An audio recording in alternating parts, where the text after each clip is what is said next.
आज कहानी है शौर्य की, पहचान की और अपनी जमीन से जुड़े रहने के एक जबरदस्त संघर्ष की। ये झारखंड के आदिवासी विद्रोहों की वो गाथा है जो सिर्फ एक बगावत नहीं, बल्कि अपने वजूद को बचाने की 150 साल लंबी लड़ाई थी। इस पूरी कहानी को समझने के लिए बस एक मंत्र याद रखना होगा। जल, जंगल, जमीन। ये सिर्फ 3 शब्द नहीं हैं, ये आदिवासी जीवन का पूरा आधार थे। ये कोई रिसोर्स नहीं थे, ये उनकी पहचान, उनकी संस्कृति थे। तो हम इस कहानी में आगे कैसे बढ़ेंगे? ये रहा हमारा रोड मैप। सबसे पहले जानेंगे कि संघर्ष के बीच कहां से पड़े, फिर विद्रोह की पहली चिंगारियों को देखेंगे, इसके बाद महान विद्रोह, विरोध के नए तरीके, बिरसा मुंडा का उलगुलान और आखिर में बात करेंगे उस विरासत की जो आज भी जिंदा है। तो चलिए शुरू करते हैं पहले खंड से, संघर्ष के बीज। कहानी शुरू होती है साल 1767 में, जब अंग्रेजों ने सिंहभूम के रास्ते झारखंड में कदम रखा। और बस यहीं से उनके जीवन में बाहरी दखल का एक ऐसा दौर शुरू हुआ जो फिर कभी नहीं रुका। अब ये जो शब्द है ना, दिकू, इसे समझ लीजिए, क्योंकि यही इस पूरे संघर्ष की जड़ है।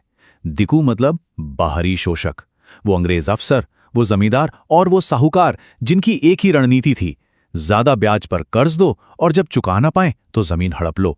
और इसी का एक भयानक रूप था कामयोती प्रथा, मतलब कर्ज के बदले बंधवा मजदूरी। तो अंग्रेज आए और उनके साथ आया शोषण, लेकिन जवाब भी तुरंत मिला। विद्रोह की पहली चिंगारियां भड़क उठीं। ये वो शुरुआती लड़ाइयां थीं जो ब्रिटिश राज और इन दिकुओं के खिलाफ लड़ी गईं। इन शुरुआती विद्रोहों पर एक नजर डालते हैं। सबसे पहले 1767 का ढाल विद्रोह। जगन्नाथ ढाल ने अंग्रेजों से ऐसा लोहा लिया कि 10 साल बाद उन्हें मजबूरन जगन्नाथ को राजा मानना पड़ा। और फिर थी रानी सर्वेश्वरी, जिन्होंने पहाड़िया विद्रोह में उस जमीन के खिलाफ आवाज उठाई जिसे अंग्रेज दामिने को यानी सरकारी संपत्ति घोषित कर रहे थे। अब एक ऐसे नायक की कहानी जिनका नाम इतिहास में पहले शहीद के तौर पर अमर है, तिलका मांझी, जिन्हें जाबरा पहाड़िया के नाम से भी जाना जाता था। उनका लड़ने का तरीका कमाल का था, गुरिल्ला वॉरफेयर। और फिर 1784 में वो हुआ जिसने ब्रिटिश हुकूमत की नींव हिला दी। एक तीर और अंग्रेज अफसर ऑगस्टस क्लीवलैंड ढेर। सोचिए क्या खलबली मची होगी। हालांकि 1785 में उन्हें धोखे से पकड़ लिया गया और भागलपुर में एक बरगद के पेड़ से लटकाकर फांसी दे दी गई। वो शहीद हो गए, लेकिन एक चिंगारी जला गए। अब वो दौर आया जब छोटी छोटी चिंगारियां एक बड़ी आग में तब्दील हो गईं।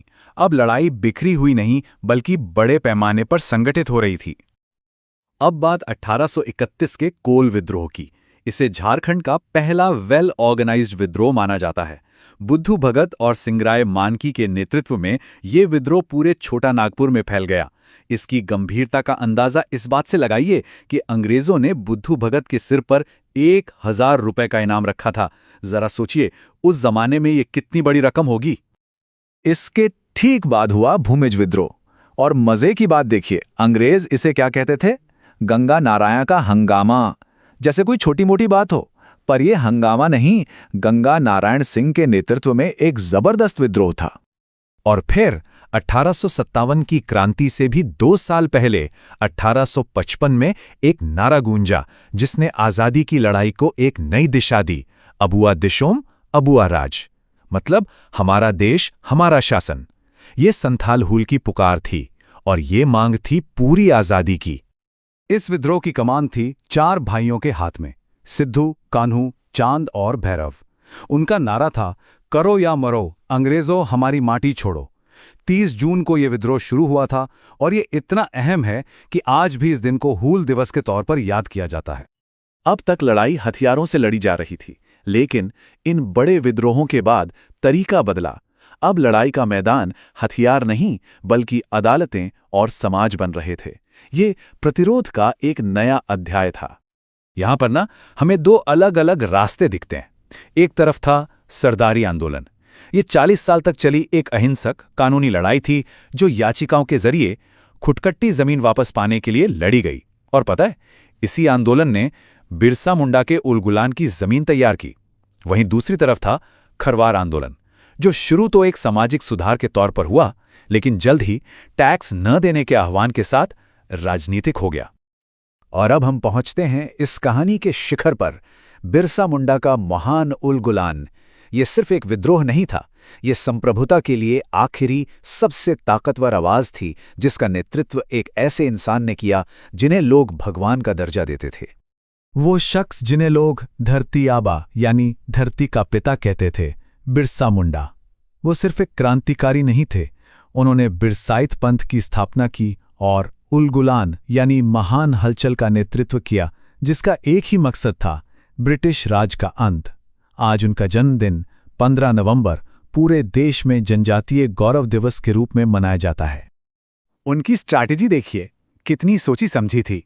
तारीख क्या चुनी? 24 दिसंबर 1899, क्रिसमस की शाम, जब किसी को हमले की उम्मीद ना हो। निशाना कौन थे? चर्च, पुलिस स्टेशन, जमींदार यानी शोषण के हर प्रतीक। हथियार पारंपरिक थे लेकिन इरादे फौलादी, और उनका अपना झंडा था, सफेद झंडा, बिरसा राज की स्थापना का प्रतीक। तो इन सब कुर्बानियों का, इस लंबे संघर्ष का नतीजा क्या निकला? इसकी विरासत क्या है? चलिए देखते हैं इस आखिरी खंड में। देखिए, उलगुलान की सबसे बड़ी और ठोस जीत थी 1908 का छोटा नागपुर काश्तकारी अधिनियम यानी CNT एक्ट। इस एक कानून ने सब कुछ बदल दिया। पहला, खुंडकट्टी जमीन को कानूनी मान्यता मिली। दूसरा, धारा 46 के तहत आदिवासी जमीन को गैर आदिवासियों को बेचने पर रोक लगा दी गई। और तीसरा, बेगारी प्रथा, उसे भी बैन कर दिया गया।